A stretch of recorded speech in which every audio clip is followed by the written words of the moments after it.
awesome.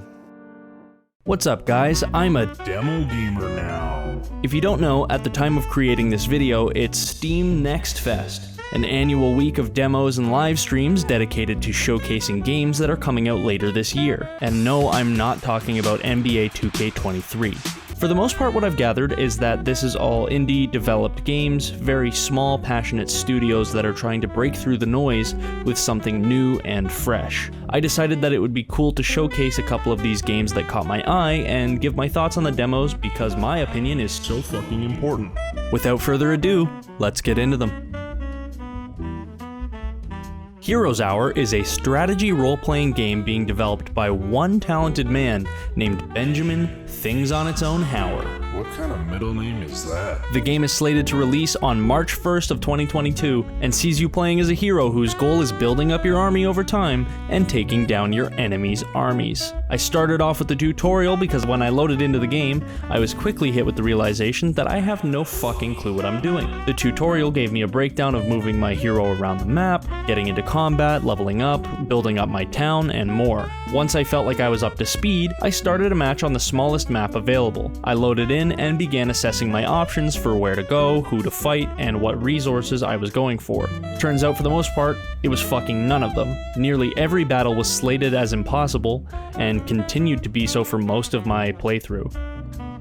Because I was so utterly terrified of getting my dick broken in half by enemies, I spent most of my turns just running around aimlessly and wasting time. Closer to the end of the match, my army started bolstering ranks pretty steadily. After a considerable amount of time spent with doubt and sorrow, things began to turn our way. We were winning fights and even destroyed a neutral army, driving them away from our territory. Fuck around on my turf and get clapped. My army rejoiced at the victories and spoils, until one smug motherfucker brought death and despair to my people. Lanzo of the Verdant Order, and he took everything. Anyways, the game was a lot of fun and definitely has a lot of depth to it that I didn't get into. I will for sure be playing more, and I look forward to its full release in March.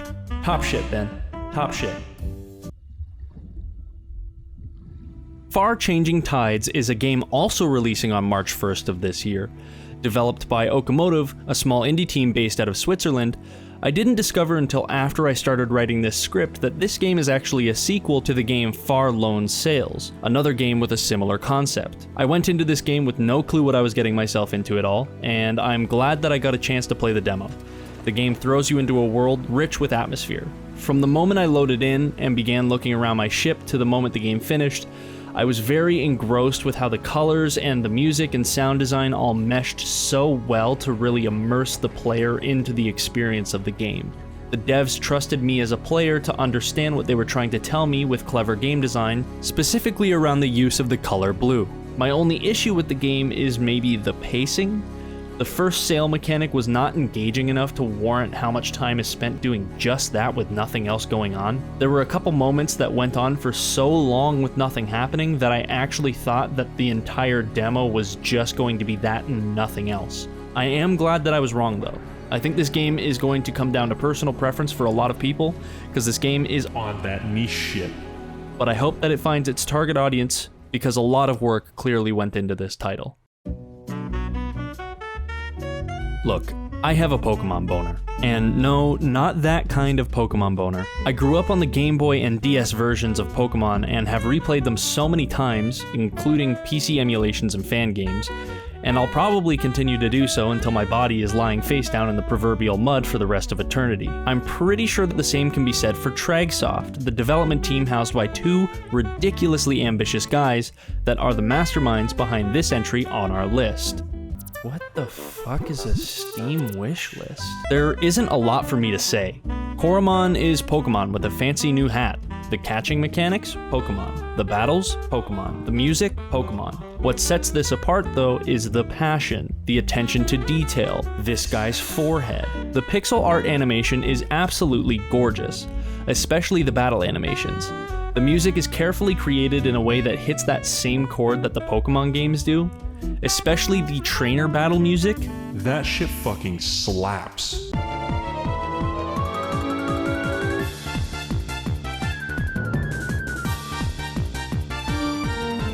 As I played through the parts of the demo that I had time for, I kept thinking to myself that the developers really truly understand what makes Pokemon games shine. From feeling rewarded for exploration, to the diversity in the Coromon designs themselves, and the atmosphere of the areas I got to explore. I will definitely be spending more time on this one over the next couple days, and I look forward to the full release. Also, there's no chance that anybody has a higher Swarmy Rush score than me.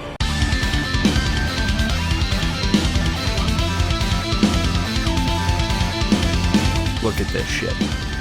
Look at this shit. Look at this fucking line I take. I ain't never seen a 113. What?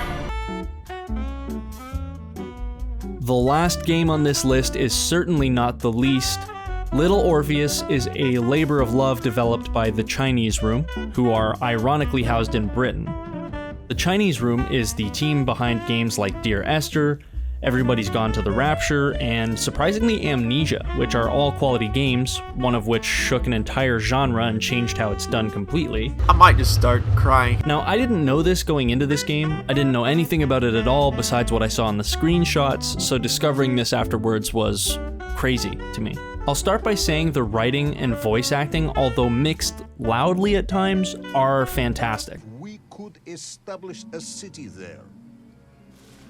Note, if you will, that this date is over 3 years ago. The game looks absolutely fucking gorgeous.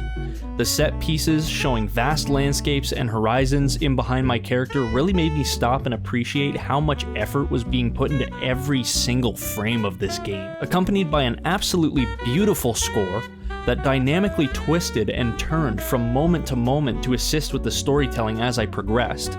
I'm a sucker for dynamic music, so that shit had me Creaming my pants. observe.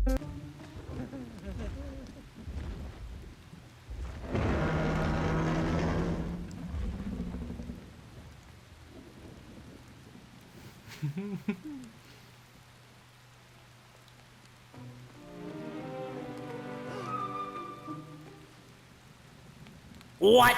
Now, while the game looks and sounds amazing, the gameplay itself felt a little bit sluggish. There was something about the latency between me pressing a key on my keyboard or button on my controller to when the corresponding action would actually happen on the screen that turned me off a bit. That said, it wasn't enough to fully take me out of enjoying the experience. Also, as an extremely small side note, this tutorial tooltip is wrong. All in all, I'm super hyped to see what the Chinese Room has in store for us with Little Orpheus, and I'm sad that my time with it was cut short at the end of the demo. These were 4 game demos highlighted on the Steam Next Fest page. I will leave links to them down below, so if any caught your eye, make sure to try out the demos for yourself, or wishlist those bad boys so hard it'll make Santa come.